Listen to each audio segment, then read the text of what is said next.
All right, hello everybody, and welcome to Geopolitical Trends, where truth matters. Excited to be with you as always. I have an interesting topic. I'll be talking about the upcoming summit between President Trump and President Putin.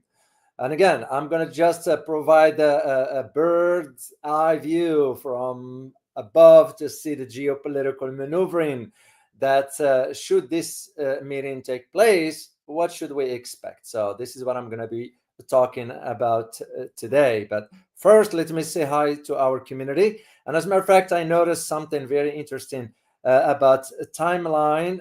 Dunkley, you are in Shanghai. Good. I'm assuming you are enjoying your time in Shanghai. I recall my time over there when I went. It was very, very incredible to visit that part of the mainland China, that is. So enjoy your time. I hope you are enjoying visiting the city of Shanghai.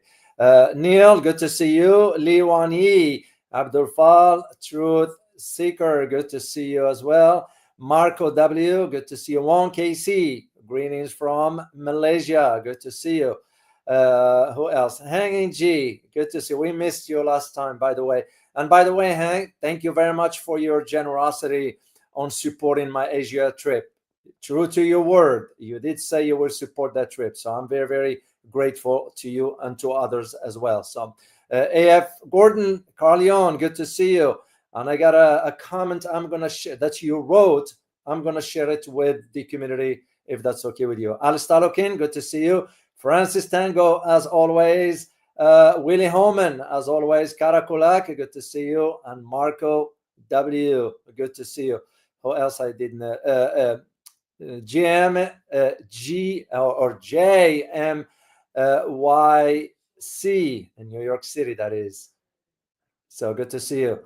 All right, guys, let's Q7E. Good to see you. All right, guys, let's get into our topic. And by the way, before I forget, I need to share with you two things. Remember to join me tomorrow. I will be having right here on the channel Larry Johnson. So he couldn't make it today, but he did say he will be available tomorrow. So I didn't want to cancel the live, so I decided to do this today. But I will do another topic with him tomorrow pertaining to what his area regarding Russia-China, Russia-U.S. relations and so forth. So be on the lookout tomorrow at 12:30, I believe. And also remember to join me. I have the pictures here, guys. So this way you know what to expect. So my first interview is going to be with Larry tomorrow around noon.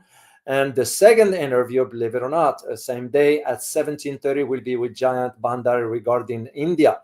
I already got some nasty comments, but again, I don't worry about that. You know, we kind of negative energy has no place in our community. So anyway, just remember to join me tomorrow.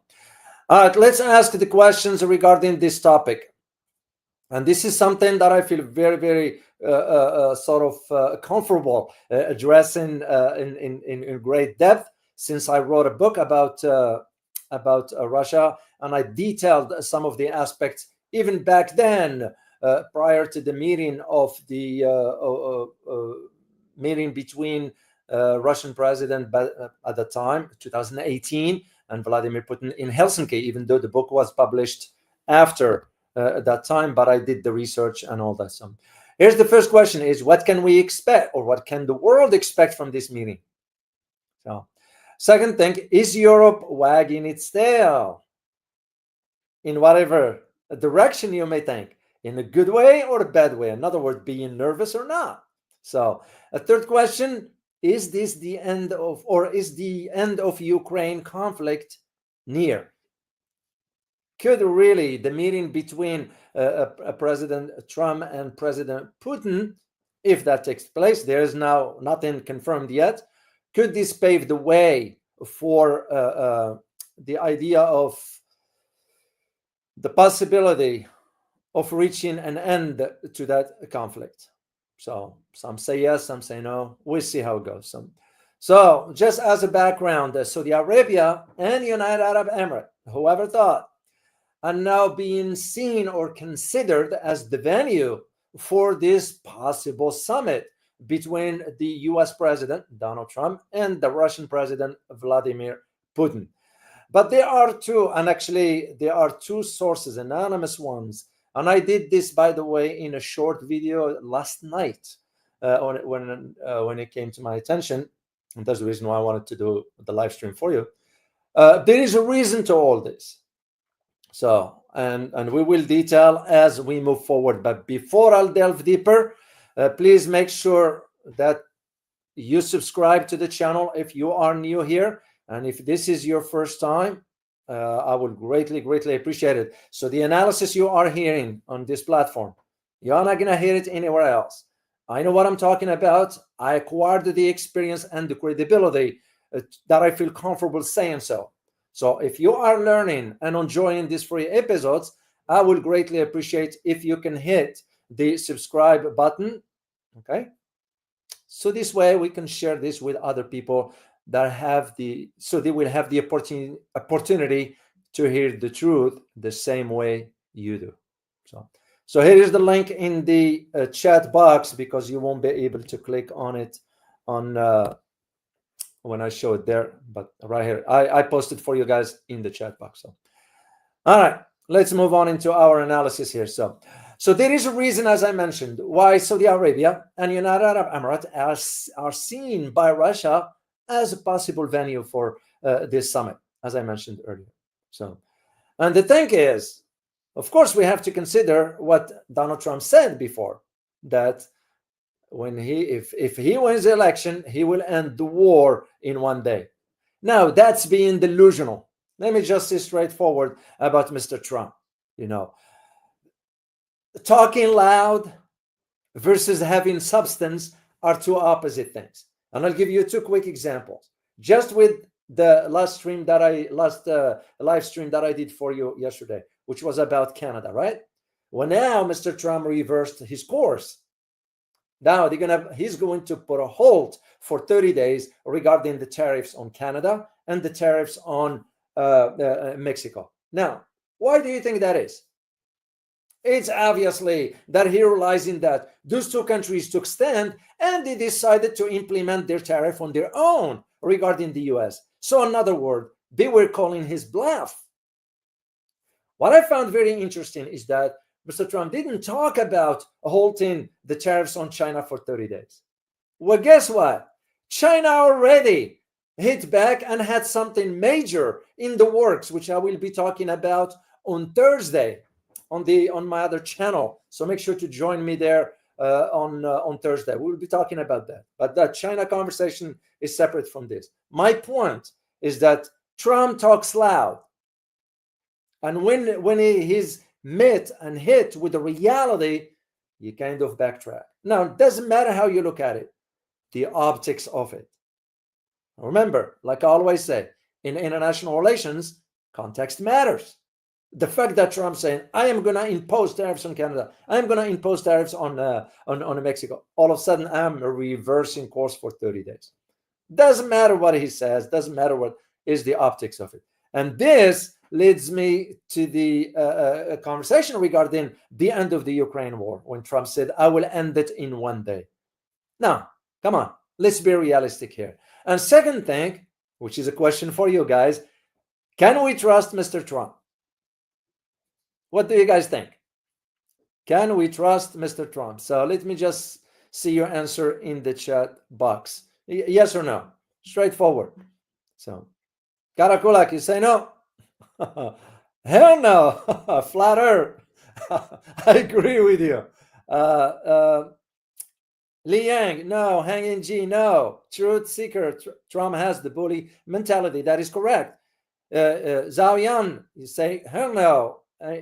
Interesting. You said absolutely no. Alice Talokin, no. Francis Tango, yes and no. Well, it depends, Francis. In these matters, you can't be wishy-washy. Meaning, when you are a president, you have to decide this way or that way.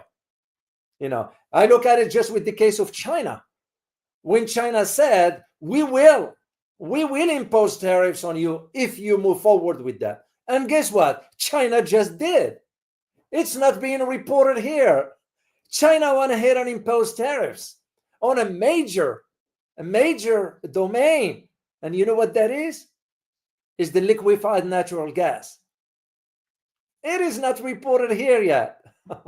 So this is what I'm saying. When a leader of a country makes a decision, he needs to move forward. He or she needs to move forward with that. And this is where that idea now, you'll think about what this summit between the upcoming summit between the Russian president and President Trump, what can we expect? Of course, the Russians have already denied that there is any direct contact with the Americans or preparation for this. They go in through a third party. However, a delegation, to my knowledge, a delegation from, Russia went ahead to both countries, visited both Saudi Arabia and United Arab Emirates, just to get a feel for what it's like. There is also entities inside Russia, mainly in their intelligence community, that they are not agreeing with this proposal of meeting the American president in either Saudi Arabia or United Arab Emirates. So, and I'll get later on to why not Europe or some other location. So, like I said, the delegation visited, and there is now the opposition. There is some opposition to the idea of meeting in either Saudi Arabia or United Arab Emirates. I can see why. So the thing is, you have to understand the relationship between the United States and Saudi Arabia and United Arab Emirates, and the relationship between Russia and United Arab Emirates and Saudi Arabia. Two from the opposite spectrum of things. What am I referring to here? I am referring to the idea that to Russia, and I have some pictures here, guys, I'm going to share with you. And this is like the picture for the upcoming summit. This is an old picture, was taken from, I believe, in Monitor. That's where I got it. That's an old picture there. So the idea that the Russian president has a good relationship with both United Arab Emirates and Saudi Arabia. This is a picture with the Saudi Crown Prince MBS. This is another one during the G20 summit. So now, if I am to analyze this and say that the Russian president will agree to this, is because there is also another angle that Russia is aiming at. Because when you think about Saudi Arabia and United Arab Emirates, what is the first thing that comes to your mind, guys? And I'm asking you. The first thing, one word, big one that makes the world go around. Let me see what you answer in the chat box. What is the first thing? BRICS, that's one, Amanda. That is one. But there is another key. Oil, Karakolak, you got it. Energy. And why is this important again? It's because Russia is an OPEC plus and it has to work with both countries. That is one of the only reasons I see if they move forward with those two locations. The other concern that some are having is that United Arab Emirates and Saudi Arabia have close relationship with the United States. They are sort of really, will it be fair to say that they are under the influence of the United States? I feel comfortable saying yes. Because what is the first thing President Trump did? He called MBS. That is the first thing he did. Why would you want to call MBS? Because you are concerned about the oil prices.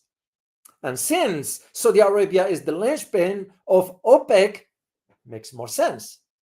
United Arab Emirates, on the other hand, has a good relationship with Russia. As a matter of fact, this is during the visit of the Russian president to United Arab Emirates, because he made the trip to United Arab Emirates and Saudi Arabia at the same time.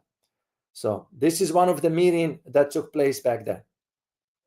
So they do have a good relationship so far. And I give credit to this picture to Al Monitor.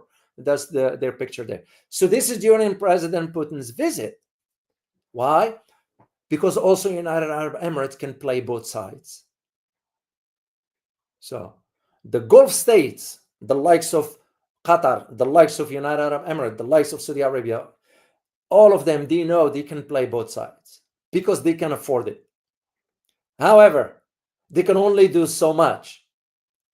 And this is where I am leaning to ask the question, what can we expect from this summit? Is something good going to come out of it? We don't know. We don't know. Now, the idea that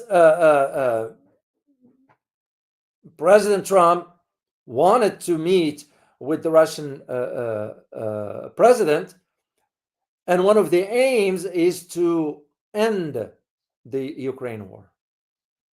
Okay. Well, it's easier said than done.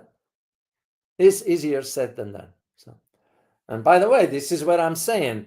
Even for MBS himself, he knows how to play the Americans. That's why he called Donald Trump right away as soon as the election results were announced in the US.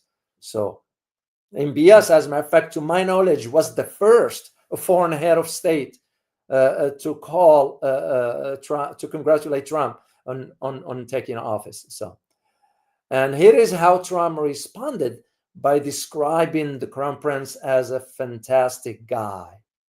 End of quote. This is in quote. So, why is this important? Because you have to compare the wording of Trump versus those of his predecessor, Biden. What did Biden say about MBS? That he will hold him accountable due to what happened to Jamal. You guys know who this guy is? You should know who that is. Let me see in the chat box. Just a first name. Don't have to write the whole thing. It's made a big headlines in 2021.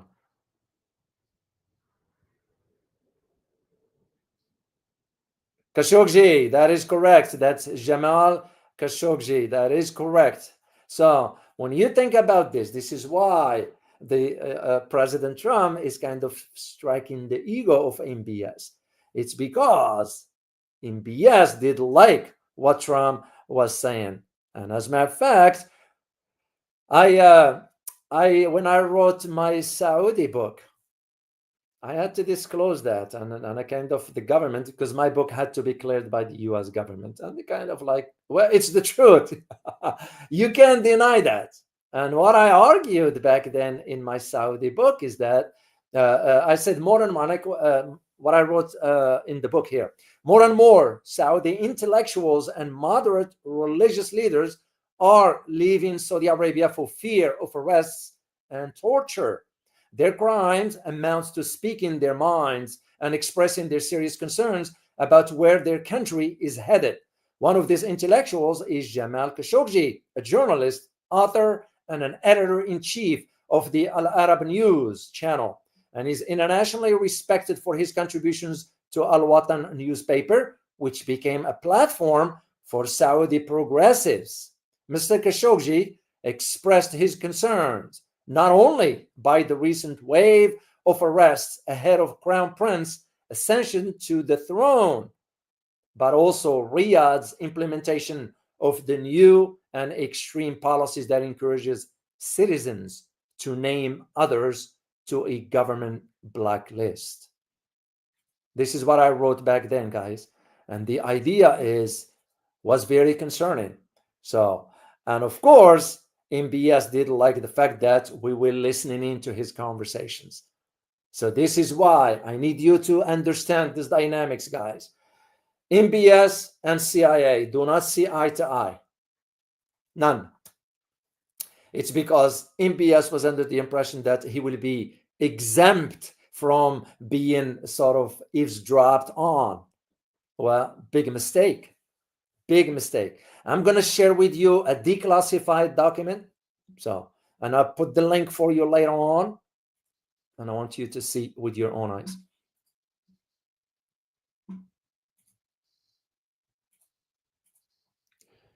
And I'm going to read some of it. So, assessing the Saudi government's role in the killing of Jamal Khashoggi. And remember, this was published in 2021. I want to get to the right here. The first paragraph. Usually the way it works for the, and I'm very familiar with those documents. I used to work in the government. So you put that executive summary, exactly what this is all about. Well, you need to look at the first page, first paragraph.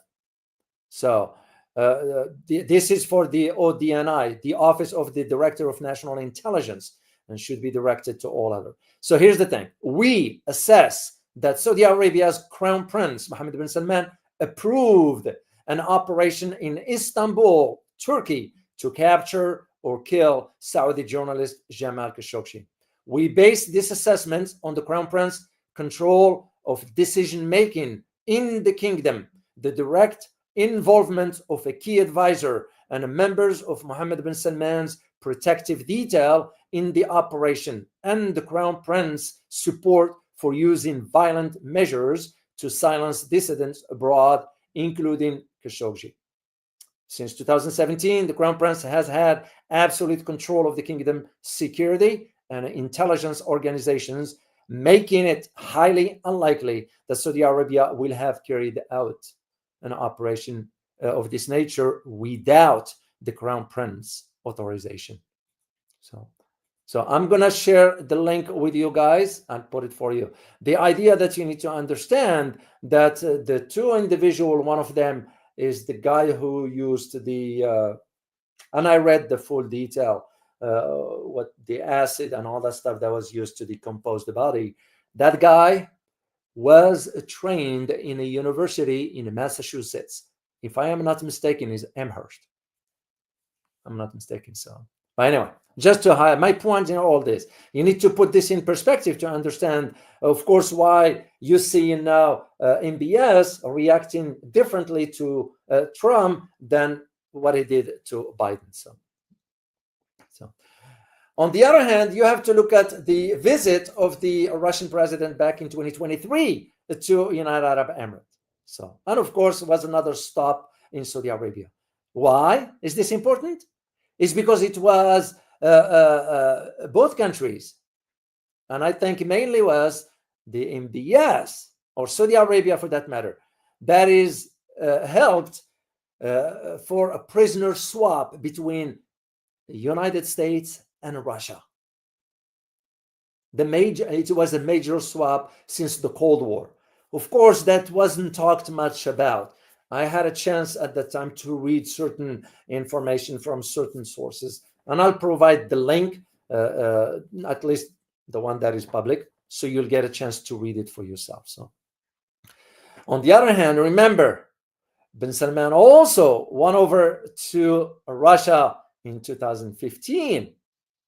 And all this relationship has helped sort of both of them, the Saudis and the Russians, since they are the two biggest oil exporters, sort of to conclude and maintain the policies of OPEC+. This is one of the key. This is why, once again, Mr. Trump went ahead right away and said, well, I am going to pressure OPEC to reduce prices by increasing production. Good luck with that.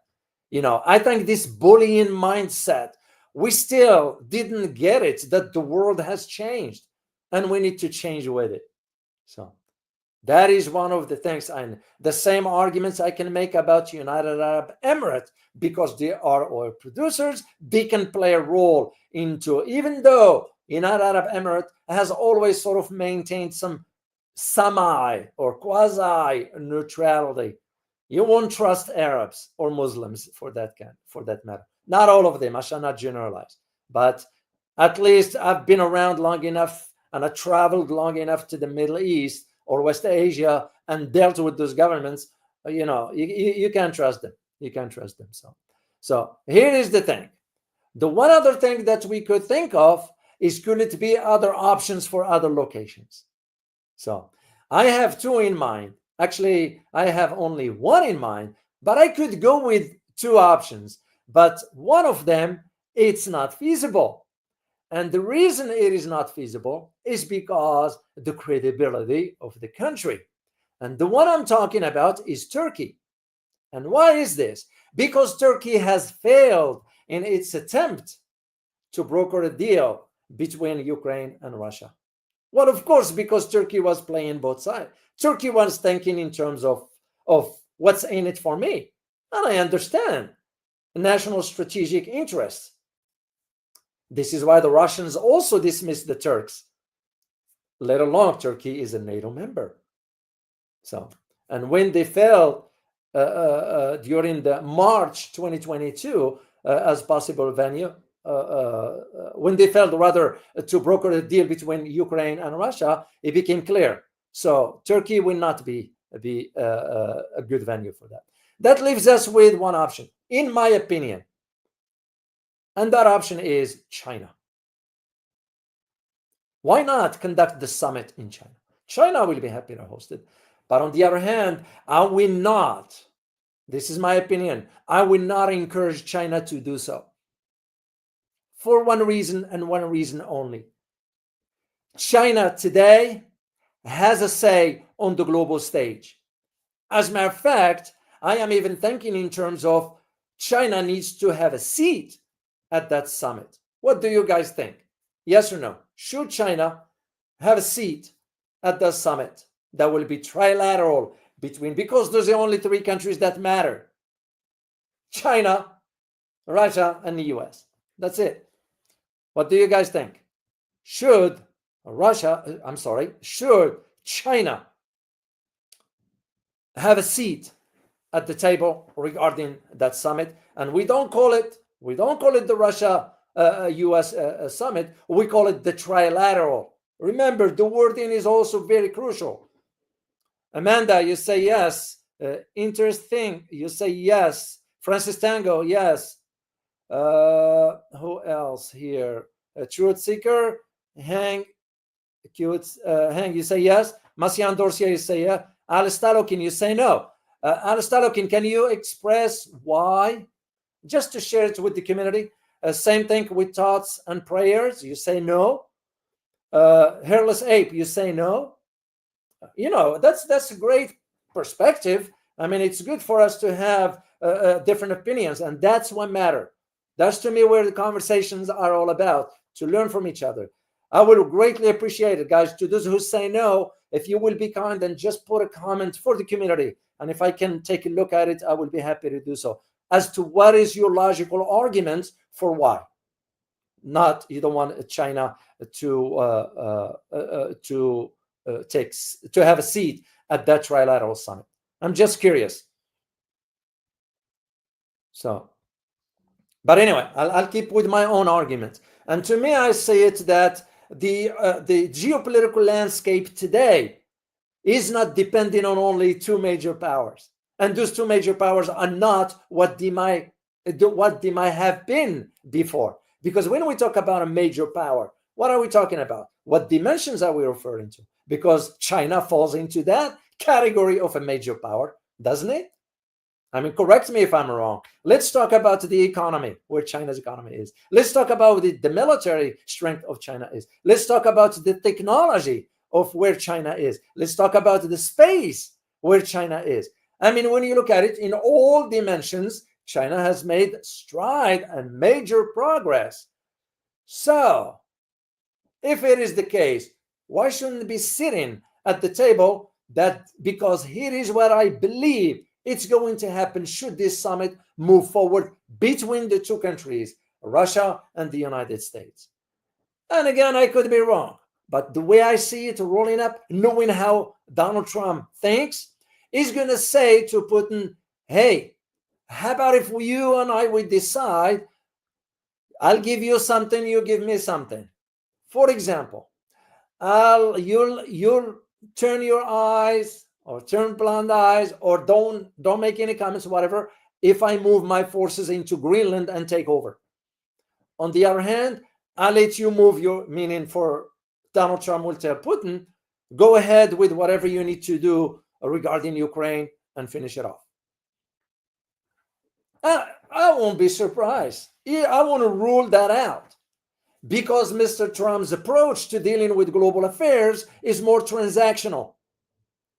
Given that how our foreign policy is militarized one, because there is no strategy. So to Donald Trump, it's going to be, is this transaction? Is this in it? Is there something for me in this approach?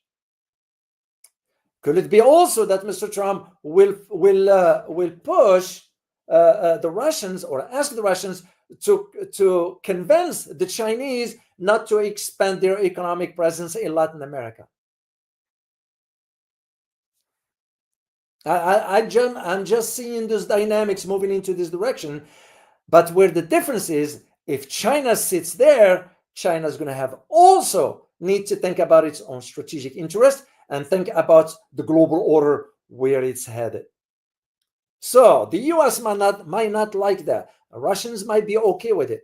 But to me, as an observer, as one looking from outside in, it is a foregone conclusion that China needs to have a seat at the table. Because where is the economy in the world we can talk about that can match that of China? I mean, it's reality, it's facts. This is where I see those discrepancies. And like I always say, and I don't like to repeat myself too much, only three countries that matters: China, Russia, and the US. Europe, it's gone. Europe is going to be wagging its tail either from joy or from nervousness, because Trump is already thinking of hammering them down with tariffs. And today, the European Parliament mentioned that they're going to retaliate. Yeah, good luck with that. Yeah, they still can, but where that's going to go? So there is another dimension to all this. Why, for example, there's only two countries, Saudi Arabia and United Arab Emirates, as a possible venues for this particular summit. Well, like I said, why not China? But again, I would not. If I were advising the Chinese government, I said, no, don't sell yourself short. Because if you do that, that means you are just serving other countries. You are now in a position, you, China in this case, not in a position anymore of being Mr. Nice. You have the right, flex your muscles accordingly and justly. Because you are not going to see China, for example, expanding military bases around the world and so forth. So the idea of Saudi Arabia and United Arab Emirates is a safe venue, even though there are those who are saying we're almost sort of you can't trust those two countries, Saudi Arabia and United Arab Emirates, and rightly so. Why is this? It's because they are under the US influence, shall we say. So there's also some have raised the concern that the close military ties between military and security between Saudi Arabia and the US, United Arab Emirates and the US, but all this it won't matter, in my opinion. Why? Because these two countries are not involved in negotiations, are not going to take part in the talks between the Russians and the Americans. They just mainly providing their platform or venue. That's where it ends. So I don't see why not, because they're only going to be facilitating, which means they don't carry any weight. This is the reason why I said China should not. Hypothetically, if that proposal was extended to the Chinese should say no. Because the way you're going to look at it now for Saudi Arabia and the United Arab Emirates are a servant. That's all it is. That's all it is. Because you and I know the survival of those two countries depends on the security provided by the US or other countries in the region, like Jordan, like Egypt, like you name it. You all know about the Arab, except to Yemen and Iran.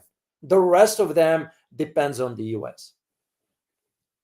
So that's why I don't see why not, even though some sources inside the Kremlin voiced a concern about the close relations, security and military, between those two countries and the United States. But it won't matter. It won't matter because they are not going to be part of the conversation. The other aspects of all this, it has to do with how,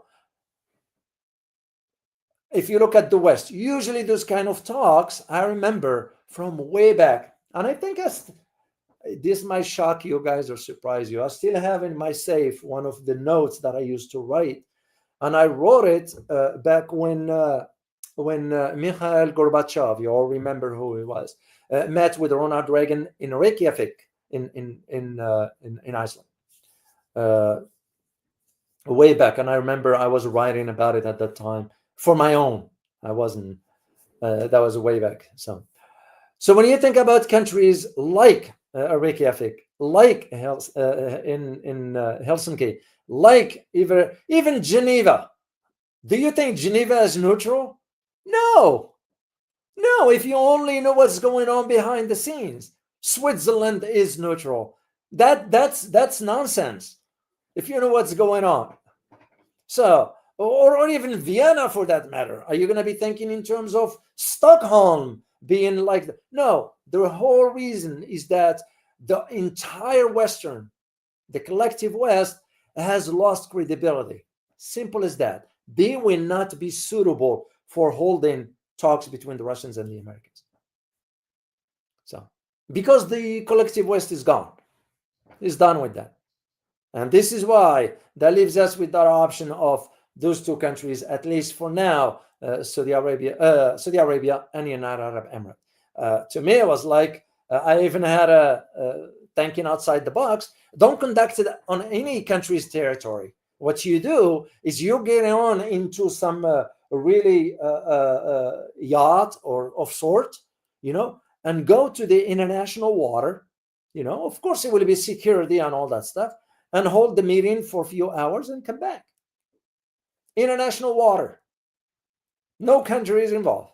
You figure out a location somewhere around the world, and you provide security, of course, and all that. You both leaders get on a yacht and head out over there, or go on a helicopter and land over there.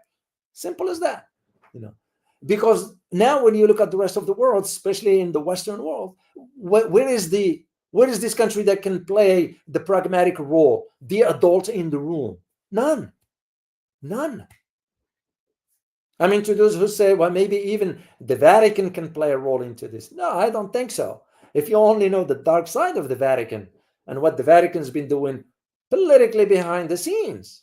So that's why I leaned more towards China. But again, the West is going to interpret this differently, because remember, China already proposed a solution to the Ukrainian conflict, and it was immediately rejected by the US. So it was NATO that said, but it was the US. Most countries in NATO are under the US thumb. This is not a secret, guys. Even now, I found out this morning that the foreign minister of Poland, it concerns me a great deal that Poland is going blindly following. Now he approves of Donald Trump's push for the increase of military spending.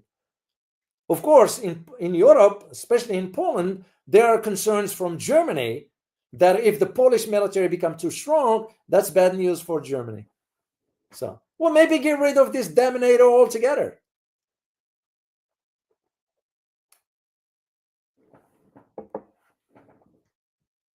Excuse me. And that is where I see the difference regarding this aspect. And now, this could work, this could not. I don't know at this point. Suffice it to say is, what should we expect from this meeting? It's hard to tell at this point, because Trump is not a strategist. He's not a strategic thinker. Trump thinks in terms of, what do I get for that, in terms of material, because that's how, once you become, that's all he's been doing since he was young. So everything is in terms of transactions. But geopolitics is not about that. Transactions not on this kind. Transactions in strategic interests. And this is why I feel comfortable leaning towards saying, I bet you he will propose something drastic to the Russians to do in return for him to do something like marching into Greenland. So, however, if China sits at the table, which I believe it should, the dynamics will be different. So that's the way I see it. So, I'm seeing Farid Amal. I want to say thank you for your generosity regarding my Asia trip. So I just want to, I saw your screen name here. So I wanted to say thank you so much for that. So there's someone yesterday, by the way, guys, and I'm going to start to update you on the fundraising for the Asia trip. Somebody who gave a substantial donation yesterday. I have not got the confirmation yet to disclose the name. So I'm going to hold on that before I'll give a shout out to all do that. So remember tomorrow, guys, to join me for my conversation with Larry Johnson and Giant Bandari. So Larry Johnson, we're going to be meeting around I think 12 o'clock or 12:30. That will be the one with Larry Johnson. And around 17:30, it will be my interview with Giant Bandari. So should you decide, guys, to support the Asia trip, here is the link for it. And I'm going to put the link to the... No, you have it right there. That's the one for the channel, for the Asia trip. This is for the channel, should you decide to support it. And I am very, very grateful to those who already started donating in support of this trip. As I said last time, in about 2 weeks, I'm going to give you a figure, a number, based on my calculations and the locations I plan on visiting, and share that with you, and we go from there. The one thing that I am certain of, if we reach the target, I'll go. If we don't, I will not go. Simple as that. And because I want, you know me, transparency and be upfront. And if I do, it's going to be around the latter part of the summer. So I don't want to travel in the middle of summer. The reason being because the plane tickets are usually very, very expensive. And I am cost conscious. That's just how my brain operates when it comes down to money. I'm very, very responsible with the expenditure and so forth. So in 2 weeks or so, I'm going to provide you the link to, not the link, rather, I'll share with you the screen as to where we are financially, and we just go from there. So to those, the major donations that I received so far were on PayPal. So this is if you feel like donating on PayPal for the trip, I will be very grateful. So, all right, let me see if there is any question from you, super sticker questions, that is, but if not, that's fine. Then I will just see you tomorrow. All right, guys, I don't think so I have any question. I hope you enjoyed listening to this live stream and learned something from it, and I look forward to seeing you next time. As always, remember, geopolitics impact your daily life in more ways than one. Till next time, bye-bye.